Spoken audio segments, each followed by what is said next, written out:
The only real difference between him and Basil is that he was small and had a very large henpecking wife. So I didn't have any problems with saying what I didn't think was funny. No, I don't believe that. Why does he say that? It was daring, unapologetic, and irresistibly hilarious. A sitcom so cleverly absurd that it achieved cult classic status after only 12 episodes. Fawlty Towers didn't merely test boundaries. It ridiculed them, strode right past them, and then stumbled over them with a knowing grin. Yet amid all the bedlam, one specific scene stepped over an unseen boundary, one that could never be stepped back from. So what exactly happened in that notorious moment that resulted in the show's quiet disappearance? Stay with us as we reveal the scene that sent Fawlty Towers tumbling down. The Real Hotel. The Real Hotel horror that sparked a comedy legend. It was supposed to be nothing more than a simple place to stay, nothing extravagant, just a respectable hotel in a quiet seaside town. The year was 1970, and the Monty Python team had arrived in Torquay to film Flying Circus. What they encountered, however, was more than mere lodging. It became a surreal, nearly unbelievable lesson in how not to manage a hotel. For John Cleese, it marked the origin of one of British television's most unforgettable catastrophes. Basil Fawlty. Picture this: after a long journey, you enter a hotel hoping to relax, only to be greeted by a man so distrustful and unfriendly that you begin to wonder if you are part of some hidden camera prank. That man was Donald Sinclair, the real-life manager of the Gleneagles Hotel, who somehow fused paranoia with customer service. He wasn't simply impolite, he was dramatically unpredictable. Guests were treated like trespassers, each of their actions scrutinized as though they were conspiring against him. One incident left the Pythons utterly stunned. Eric Idle had briefly set his briefcase down in the lobby. Rather than calmly inquiring who it belonged to, Sinclair leapt to the worst possible conclusion. Without a second thought, he seized the case and hurled it over a garden wall, convinced it contained a bomb. Hardly a warm reception, and certainly not the kind of safety protocol one expects from someone in hospitality. And this was no isolated episode. When Terry Gilliam held his knife and fork incorrectly, Sinclair rushed over to reprimand him on his table manners, behaving as though improper utensil use were a punishable crime. Guest complaints were met not with solutions but with open disdain.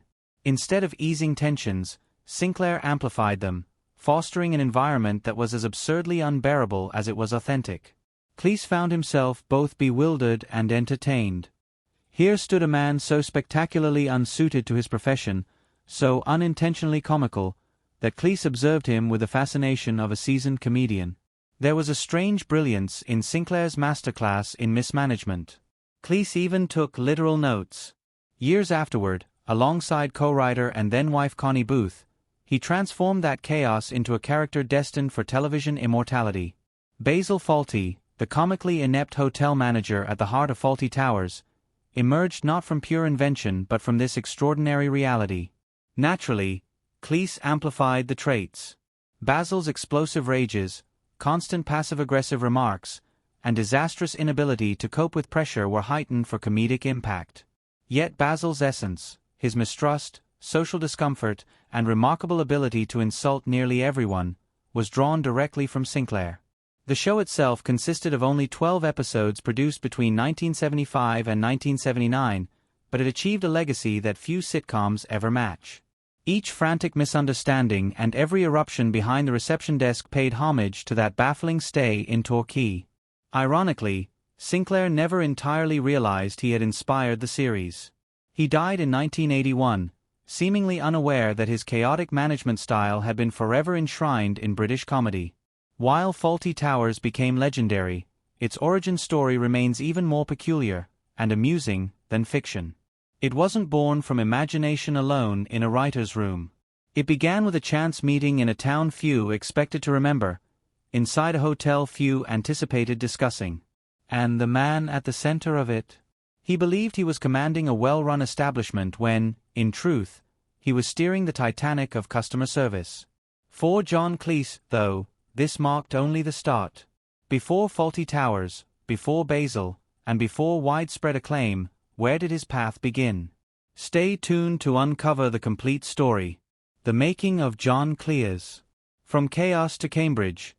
The Making of John Cleese. Long before Monty Python's surreal humor and Basil Fawlty's hotel calamities, Cleese was growing up in the calm seaside town of Weston-super-Mare. He was the sole child of Reginald Cleese, an insurance salesman who disliked the family's original surname, Cheese. Believing it too absurd for an army man, Reginald officially changed Cheese to Cleese in 1923, a choice that would later align perfectly with the quirky distinction of his son's comedic heritage. During his school years, Cleese quite literally stood above his peers. By age 13, he had already surpassed 6 feet in height, his lanky frame drawing attention even before his humor did. Beneath the awkward adolescence and uniforms, however, something deeper was forming. His time at St. Peter's Preparatory School, funded by family inheritance, cultivated 2 vital qualities: a passion for language and a keen awareness of human behavior. He was not only academically capable and active in cricket and boxing, he was unknowingly analyzing life's absurdities. Yet classroom lessons could not fully satisfy his curiosity. While attending Clifton College, he executed a statue prank that foreshadowed his signature style: dry, visual, and intellectually playful. By painting footprints leading away from a statue of Field Marshal Haig as though it had stepped off to the restroom, he engaged in youthful mischief that was already storytelling through farce. Not every experience was amusing, however. At 17, learning he had been denied a house prefect role despite academic excellence affected him deeply. As he later explained, it altered his perception of fairness and authority, themes that would resonate in his satirical portrayals of institutions and power. With university admissions strained following the end of national service, Cleese postponed his ambition of attending Cambridge and instead returned to his preparatory school as a teacher of Latin, science, English, and history. The Latin instruction he delivered would later resurface in Life of Brian, in which his character famously corrects anti-Roman graffiti grammar. Each unexpected twist in his journey contributed to his creative toolkit. Eventually, he secured admission to Downing College, Cambridge, to study law, though destiny intervened. At a student fair, the Footlights Theatre Club inquired whether he could sing or dance. Cleese candidly replied no, remarking that if anything surpassed his dancing in awfulness, it was his singing. When asked what he could do, he responded simply, "I make people laugh," and that answer opened the door. Through Footlights, he met Tim Brooke-Taylor, Bill Oddie, and most crucially Graham Chapman.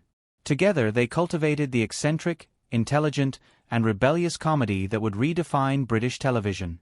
Even after earning a law degree in 1963, his father continued mailing him job advertisements for retail management, just in case comedy proved unreliable.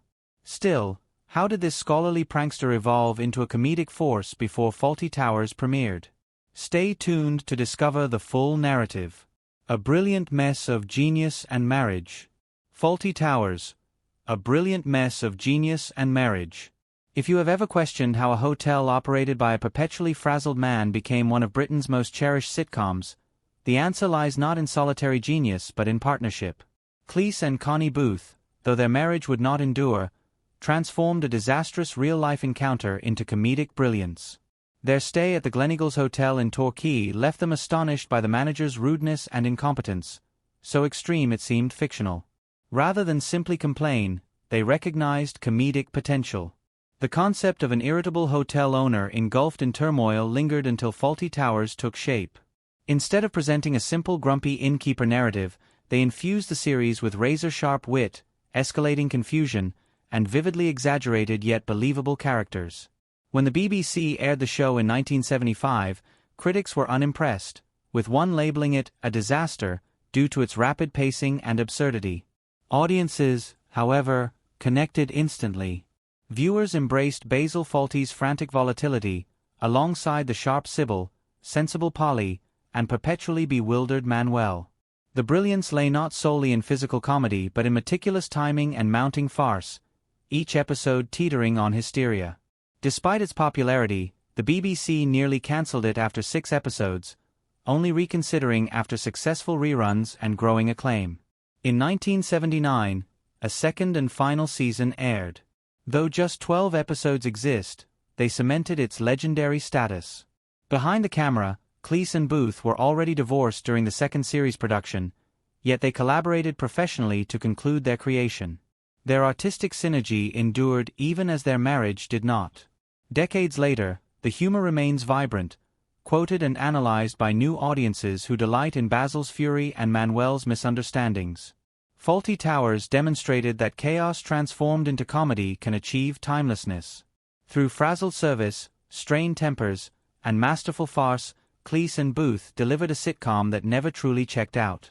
The genius of Fawlty Towers. The lasting genius of Fawlty Towers. Despite producing only 12 episodes, Fawlty Towers established a reputation far exceeding its brief run, and that enduring brilliance continues today. When it debuted in 1975, critics responded with confusion rather than praise, some dismissing it as disorganized without recognizing that its disorder was deliberate. Yet while critics hesitated, audiences were captivated. They not only understood it, they wanted more and more of it.